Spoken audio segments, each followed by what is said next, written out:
சபாநாயகர் இன்னைக்கு வரைக்கும் அதிமுகவினுடைய அபிஷியலான கொறடாவை இன்னைக்கு வரைக்கும் அனௌன்ஸ் பண்ணல. காரணம் என்ன? ரெண்டு பக்கமுமே லெட்டர் கொடுத்திருக்காங்க. ஐயா எடப்பாடியார் சைடுல இருந்து லெட்டர் கொடுத்திருக்காங்க, சி.வி. சண்முகம் சைடுல இருந்து லெட்டர் கொடுத்திருக்காங்க. இதுல இன்னும் என்ன சொல்லப்படுதுன்னா, இந்த ரெண்டு லெட்டர்லயுமே சில பேருடைய பேர் வந்து பொதுவா இருக்குது.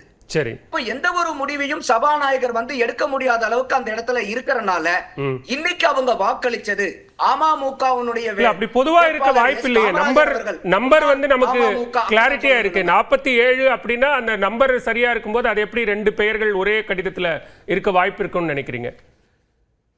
இல்ல, அதுதான் வந்து அவங்க சி.வி. சண்முகம் ஃபேக்ஷன் அதை பேட்டி கொடுக்கும் போது சொல்றாங்க ரெண்டு பக்கமுமே பேர் இருக்குது.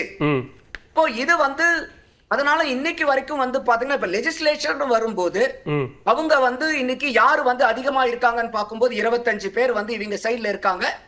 ஆனா அதை வச்சும் அவர் வந்து முடிவு எடுக்கல இன்னைக்கு வரைக்கும் சபாநாயகர் அவர்கள். இப்போ இந்த ரெண்டு பக்கமுமே வந்து பாத்தீங்கன்னா அதிமுகவுடைய சார்பாக வாக்களிச்ச மாதிரி தான் இன்னைக்கு இருக்கு.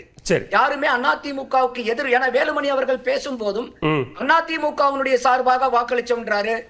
விஜயபாஸ்கர் பேசும்போதும் அதிமுக நாங்க கொடுத்த விப்ப வந்து அந்த 22 பேர் மீறிட்டாங்க, அதனால அவங்களை டிஸ்குவாலிஃபை பண்ணணுங்கிற மாதிரி ஒரு ஆர்குமெண்ட்டை கொடுக்குறாங்க.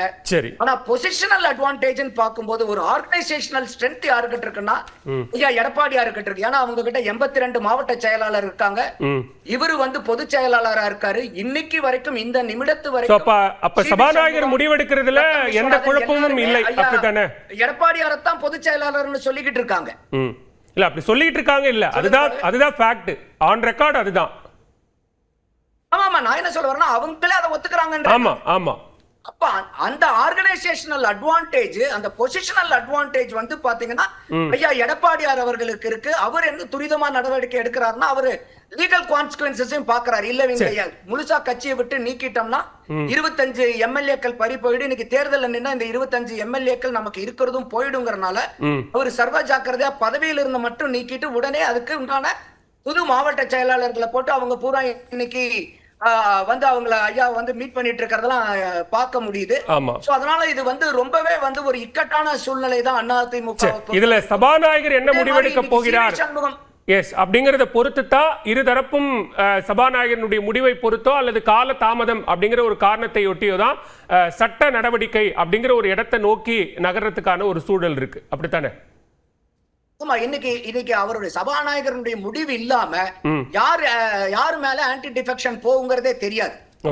அப்ப வந்து இன்னைக்கு சபாநாயகருடைய முடிவு நாளைக்கு கோர்ட்டுக்கு போகும்போது கூட சபாநாயகர் ஸ்பீக்கருடைய சே என்னங்கிறது அங்க வந்து ஒரு பெரிய ஸ்ட்ரென்த்தா மாறும். இப்ப வந்து